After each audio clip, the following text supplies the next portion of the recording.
It is impossible to say how first the idea entered my brain, but once conceived, it haunted me day and night. Object there was none. Passion there was none. I loved the old man. He had never wronged me. He had never given me insult. For his gold I had no desire. I think it was his eye. Yes, it was this. He had the eye of a vulture, a pale blue eye with a film over it.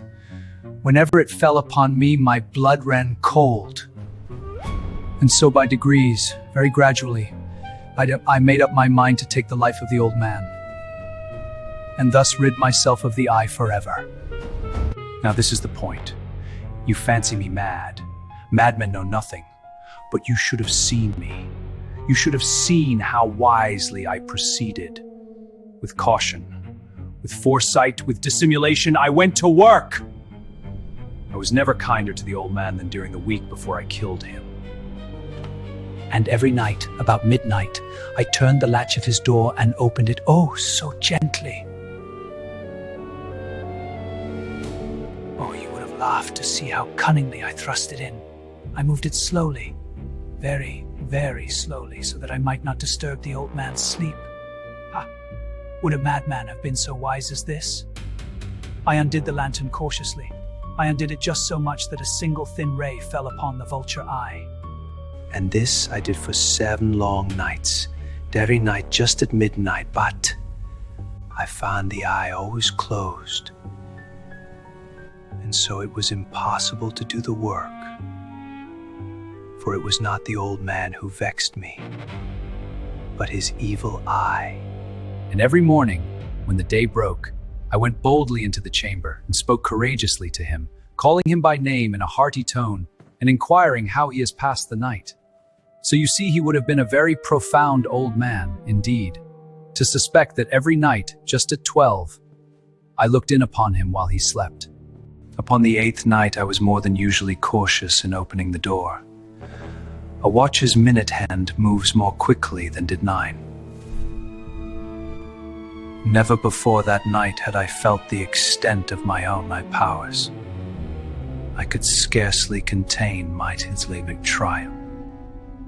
To think that there I was, opening the door, little by little, and he not even to dream of my secret deeds or thoughts. I fairly chuckled at the idea, and perhaps he heard me, for he moved on the bed suddenly, as if startled. Now you may think that I drew back, but no. His room was as black as pitch with the thick darkness, and so I knew that he could not see the opening of the door, and I kept pushing it on steadily. I had my head in and was about to open the lantern, when my thumb slipped upon the tin fastening, and the old man sprang up in bed crying out, "Who's there?" I kept quite still and said nothing. For a whole hour I did not move a muscle, and in the meantime I did not hear him lie down. He was still sitting up in the bed listening, just as I have done night after night, hearkening to the death watches in the wall. I heard a slight groan, and I knew it was the groan of mortal terror. It was not a groan of pain or of... No. It was the low, stifled sound that arises from the bottom of the soul when overcharged with awe. I knew the sound well. Many a night, just at midnight, when all the world slept, it has welled up from my own bosom, deepening with its dreadful echo the terrors that distracted me. I say I knew it well. I knew what the old man felt and pitied him, although I chuckled at heart. I knew that he had been lying awake ever since the first slight noise. His fears had been growing ever since. He had been trying to fancy them causeless, but could not. He had been saying to himself, "Aunt, it is nothing but the wind in the chimney. It is only a mouse crossing the floor," or "It is merely a cricket which has made a single chirp." Yes, he had been trying to comfort himself with these suppositions, but he had found them all in vain. All in vain. Because death, in approaching him, had stalked with his black shadow before him. And it was the mournful influence of the unperceived shadow that caused him to feel the presence of my head within the room. When I had waited a long time, very patiently, without hearing lie down, I resolved to open a very, very little crevice in the lantern. So I opened it until a simple dim ray shot from out the crevice and fell full upon the vulture eye. It was open, wide open, and I grew furious as I gazed upon it. I saw it with perfect distinctness, all a dull blue, with a hideous veil. It chilled the very marrow in my bones, but I could see nothing else of the old man's face, for I had directed the ray upon the damned spot. Have I not told you that what you mistake for madness is but over-acuteness of the senses? Now I say there came to my ears a low, dull, quick sound, such as a watch makes when enveloped in cotton. I knew that sound well, too. It was the beating of the old man's heart. It increased my fury, as the beating of a drum stimulates the soldier into courage. But even yet I refrained and kept still. I scarcely breathed. I held the lantern motionless. I tried how steadily I could maintain the ray upon the eye. Meantime, the hellish tattoo of the heart increased. It grew quicker and quicker, and louder every instant. The old man's terror must have been extreme. It grew louder. I say, louder every moment. Do you mark me well? I have told you that I am nervous. So I am. And now, at the dead hour of the night, amid the dreadful silence of that old house, so strange a noise as this excited me to uncontrollable terror. Yet, for some minutes longer I refrained and stood still. But the beating grew louder. I thought the heart must burst, and now a new anxiety seized me. The sound would be heard by a neighbor. The old man's hour had come. He shrieked once only. In an instant I dragged him to the floor and pulled the heavy bed over him.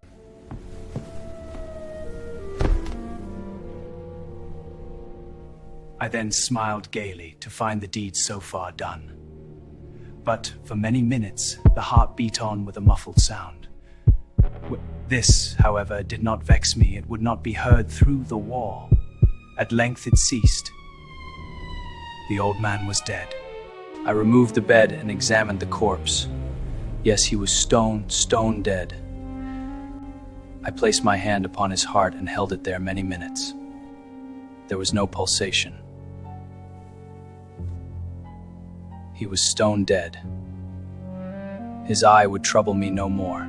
If still you think me mad, you will think so no longer when I describe the wise precautions I took for the concealment of the body. The night waned and I worked hastily, but in silence. First of all, I dismembered the corpse. I cut off the head and the arms and the legs. I then took up 3 planks from the flooring of the chamber and deposited all between the scantlings. I then replaced the boards so cleverly, so cunningly, that no human eye, not even his, could have detected anything wrong. There was nothing to wash out, no stain of any kind, no blood spot whatever. I had been too wary for that. A tub had caught all. When I had made an end of these labors, it was 4 o'clock. As the bell sounded the hour, there came a knocking at the street door. I went down to open it with a light heart, for what had I now to fear? There entered 3 men who introduced themselves with perfect suavity as officers of the police. Officers, yes. A shriek had been heard by a neighbor during the night. Suspicion of foul play had been aroused. They had been sent to search the premises. I smiled, for what had I to fear? I bade the gentleman welcome. The shriek, I said, was my own in a dream. The old man I mentioned was absent in the country. I took my visitors all over the house. I bade them search well. I led them, at length, to his chamber. I showed them his treasures, secure, undisturbed.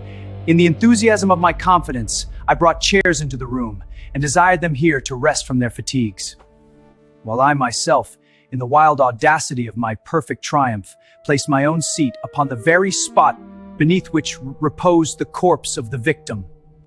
The officers were satisfied. My manner had convinced them. I was singularly at ease. Is that so? A routine matter then?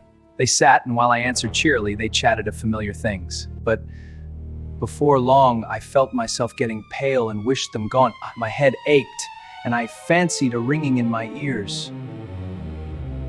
But still they sat and chatted.